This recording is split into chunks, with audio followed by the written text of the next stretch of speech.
Luxury আর street style, এই দুই মেরুকে যিনি এক সুতোয় বেঁধেছেন তিনি আর কেউ নন, গ্লোবাল আইকন জেনি কিম। কিন্তু হঠাৎ কেন পুরো ফ্যাশন দুনিয়ায় তোলপাড়? কেন রেবেন এর মতো কয়েক দশকের পুরনো লিগ্যাসি ব্র্যান্ড আজ জেনির দরজায়? 9 এপ্রিলের সে একটি ঘোষণা যা বদলে দিয়েছে আই ওয়্যার ইন্ডাস্ট্রির সমীকরণ। কিন্তু এর পেছনে কি শুধুই গ্ল্যামার, নাকি লুকিয়ে আছে অন্য কোনো বড় ব্যবসায়িক চাল?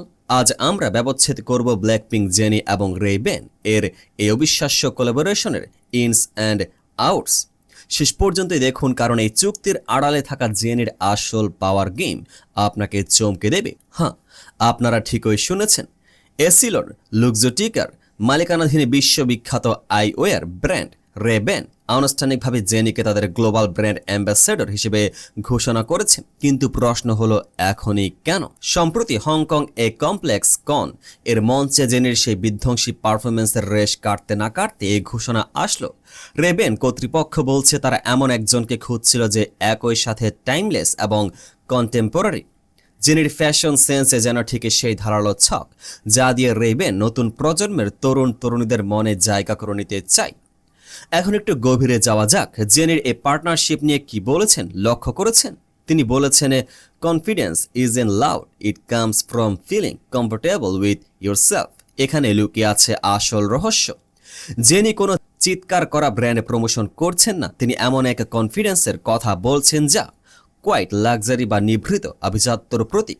রেবেন চিরকালই ক্লাসিক এভিয়েটর বা ওয়ে ফেয়ারারের জন্যই পরিচিত, কিন্তু জেনের ছোঁয়ায় তারা এখন আনছে 90-এর দশকের র্যাপ শিলস এবং ভিনটেজ ক্যাট আই ফ্রেম। বিশ্লেষকরা বলছেন জেনি শুধু একজন অ্যাম্বাসেডর নন, তিনি এখন একটি কালচারাল কারেন্সি। তার পরা যে কোনো জিনিস কয়েক ঘন্টার মধ্যে সোল্ড আউট হয়ে যায়। রেবেন এই জেনি ইফেক্ট ব্যবহার করে তাদের ভিনটেজ ডিজাইনগুলোকে জেন জি এর কাছে রিব্র্যান্ডিং করছে। তবে কি এটাই শেষ? একদমই না। জেনির পরিকল্পনা আরও অনেক গভীর। গত 6 মাস টানা ট্যুর শেষ করার পর যখন সবাই ভেবেছিল তিনি বিশ্রাম নেবেন, তখনই তিনি ইঙ্গিত দিলেন সামার ফেস্টিভ্যালের। কানা ঘোষা শোনা যাচ্ছে আসন্ন সামার ফেস্টিভ্যালগুলোতে জেনিকে দেখা যাবে রেবেন এর কাস্টম মেড আইওয়্যারে। এই কোলাবোরেশন কি শুধু বিজ্ঞাপনের জন্য, নাকি জেনি খুব শীঘ্রই নিজের কোনো আইওয়্যার লঞ্চ করার দিকে এগুচ্ছেন? তার নিজস্ব লেভেল এর সাথে এই চুক্তির কোনো গোপন যোগসূত্র আছে কি? ইন্ডাস্ট্রি ইনসাইডাররা বলছেন জেনি নিজেকে স্রেফ একজন সিঙ্গার থেকে একজন ফ্যাশন মোগল হিসেবে প্রতিষ্ঠিত করার চূড়ান্ত ধাপে আছে। রেবেন এর সিগনেচার স্টাইল আর জেনির বোল্ড অ্যাস্থেটিক্স, এই মেলবন্ধন কি আসলে ফ্যাশন দুনিয়ায় নতুন কোনো বিপ্লব আনবে?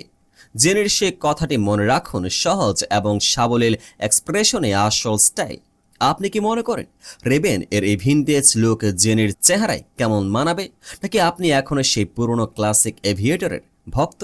কমেন্টে আমাদের জানান। আর জেনির পরবর্তী মুভ সম্পর্কে সবার আগে জানতে আমাদের এই চ্যানেলটি সাবস্ক্রাইব করে বেল আইকনটি চেপে দিন, কারণ জেনি কি মানে নতুন কোনো চমক, আর আমরা থাকবো সেই চমকের ময়না তদন্তে। দেখা হচ্ছে পরবর্তী ভিডিওতে। পেজটিকে ফলো করে পাশে থাকুন।